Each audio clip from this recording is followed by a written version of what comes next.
Grüß Gott bei Musig TV. Our first episode in English. Okay. Okay. Good.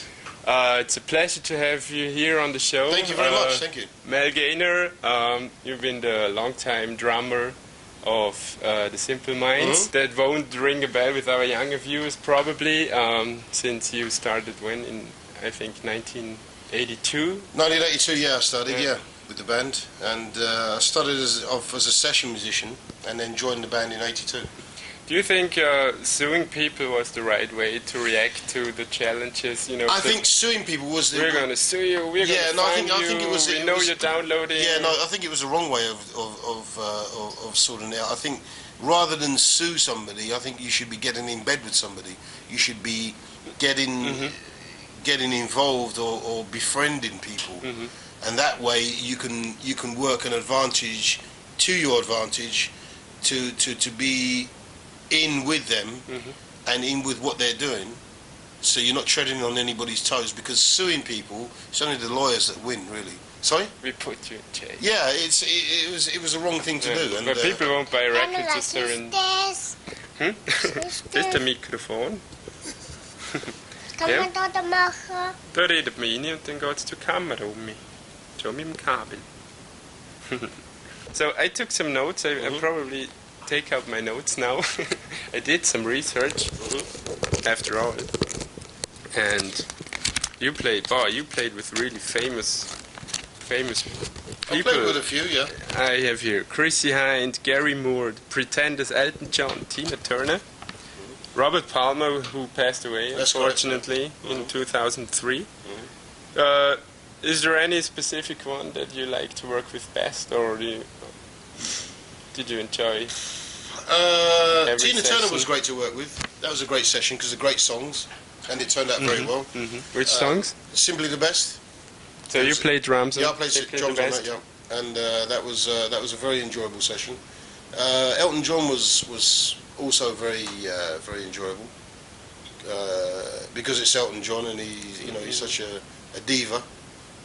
Could you always do your thing, or did they try to, have you worked with musicians that said, oh, do this role and try this? Well, it's very, very rare that you get unless it's a drummer, it's very rare that you get a musician that will come to you and say, specifically, I'll write the dots out for you and write everything out for you. And it's really down to the producer or down to the artist to think about who they want to use. They think, okay, Mel Gaynor will be good for this, or Pino Palladino will be great for that, or Steve Gadd will be great for this, and it's very much down to the artist and the producer. There's always one thing that stuck in my mind with one of our producers called Jimmy Iovine, who produced us back in the 80s, and he produced the Once Upon a Time album. He came in and he said, okay, yeah, everything's not sounding too good. Like, why, he said, well, this is not really good. Maybe you should change it round. And so he came back and opened the door and he said, it's still not changed. What's going on? You're fucking with my mortgage. And this is one thing that stood in my head, You're messing with my mortgage. This is one thing that always stuck in my head.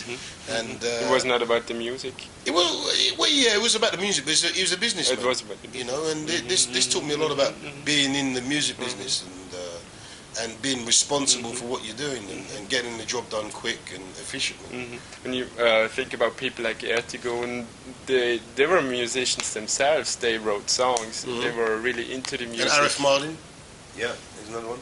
It's coming back to the stage where now you're getting A&R people who are musicians or ex-musicians or ex-producers that know how to achieve something. It's good. It's good to have those sort of people coming back in. I would like one thing I would like to do is get into an A&R position and be a part of a record label who's going to find new talent and. Would you also look for new talents around here? You have a workshop going on in Dornbirn right now. Yeah.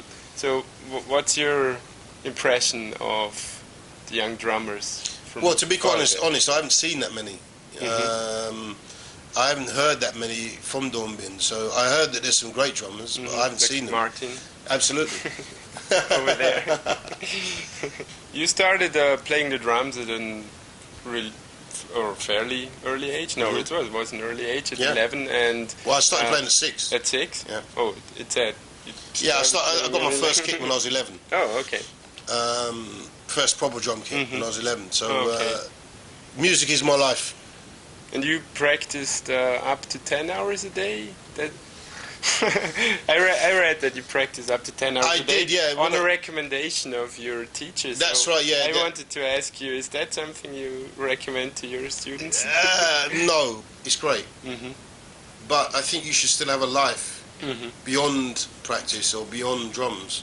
I think if you're, I think it's pretty sad if you have to practice after you become professional.